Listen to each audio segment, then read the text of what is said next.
Сәлеметсіздер ме, құрметті оқушылар? Бүгінгі сабақтың тақырыбы сөйлем дегеніміз не? Сабақтың мақсаты сөйлемнің айтылу мақсатына қарай бөлінетін түрлерін білемін. 23-ші жаттығуға назар аударайық. Суретке қара. Қожа туралы фильм қалай аталады? Оның кейіпкерлері кімдер? Қожа туралы фильм "Менің атым Қожа" деп аталады.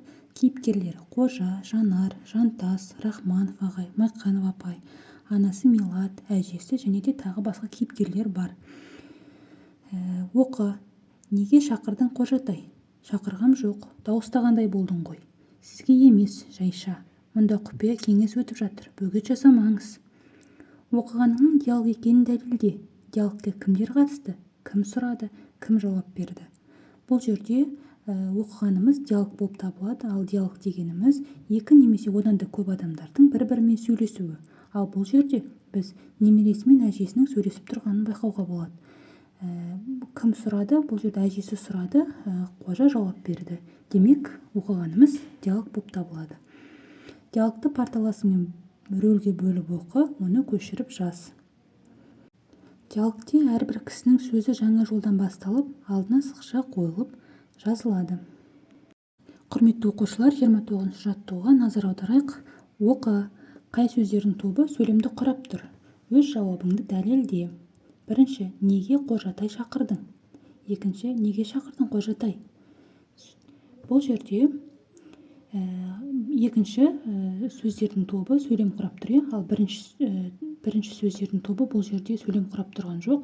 Яғни сөздердің белгілі бір жүйесі жоқ, шашыраңқы қолданылған. Ал екінші сөйлем бұл сөйлем құрап тұр, себебі белгілі бір жүйемен жазылған. Сөйлемді көшіріп жаз. Бұл сөйлем қандай ойды білдіретінін айтып көр. 25-ші жаттығу. Қожаның алдына қойған міндеттемелерін оқы, көшіріп жаз.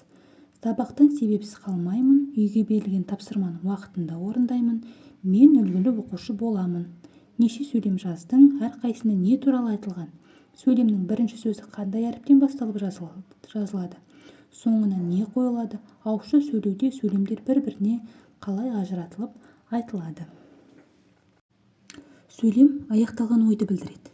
Сөйлем соңына не нүкте, не сұрау белгісі, не леп белгісі қойылады.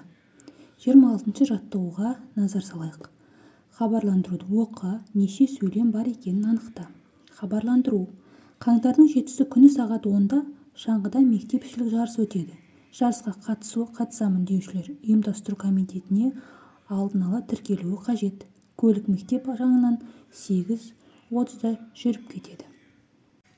Берілген хабарландыруда 3 сөйлем бар, және де бұл 3 сөйлемнің соңынан да нүкте қойылады. Ал ол нүкте сөйлемнің аяқталғанын білдіреді. Келесі шығармашылық үзіліс. 27-ші жаттығу. Диалогты қалпына келтір. Ол үшін мына жауаптарды қандай сұрақ қою арқылы алуға болатынын анықта. Беріктің иті жоғалып кетті. Оған қандай сұрақ қоямыз? Беріктің иті жоғалып кетті ме? Беріктің иті жоғалып кетті. Екінші, ол хабарландыру жазды ма? Жоқ, ол хабарландыру жазбады. Не үшін хабарландыру жазбады? Мен Беріктің итінің ерекше белгілерін білмеймін. Сол себепті хабарландыру жаза алмаймын. Енді не істейміз? Беріктің итінің суретін тауып хабарландыру жазайық. Сен хабарландыруды қалай жазар едің? 27-ші жаттығу. Сынып оқушылары тіл апталығына қызу дайындалып жатыр. Хабарландыру жазуды мұғалім саған тапсырды. Сен хабарландыруды қандай мазмұнда жазасың? Хабарландырудағы сөйлемдерді пайдаланып, мұғаліммен болатын диалогты көрсет. Мынандай хабарландыру жазуға болады. Қарашаның 20-сы күні сағат 10-да тіл алтын қазынам атты тіл апталығының ашылуы өтеді. Апталықтың ашылуына 5-ші, 10-шы сынып оқушылары қатысады. Өтетін орны мектеп акт залы. Хабарландырудағы сөйлемдерді пайдаланып, мұғаліммен болатын диалогты көрсет. Апай, тіл апталығының ашылуы қашан өтеді? Апталықтың ашылуы 20 қараша күні сағат 10-да өтеді. Оған кімдер қатысады? Оған 5-ші, 10-шы сынып оқушылары қатысады. Ашылу қайда өтеді? Мектептің акт залында. Құрметті оқушылар, осымен біздің бүгінгі сабағымыз аяқталды. Егер сабақ сіздерге ұнаған болса, онда міндетті түрде арнама жазылып, лайк басып, төменге пікір қалдыруды ұмытпаңыздар.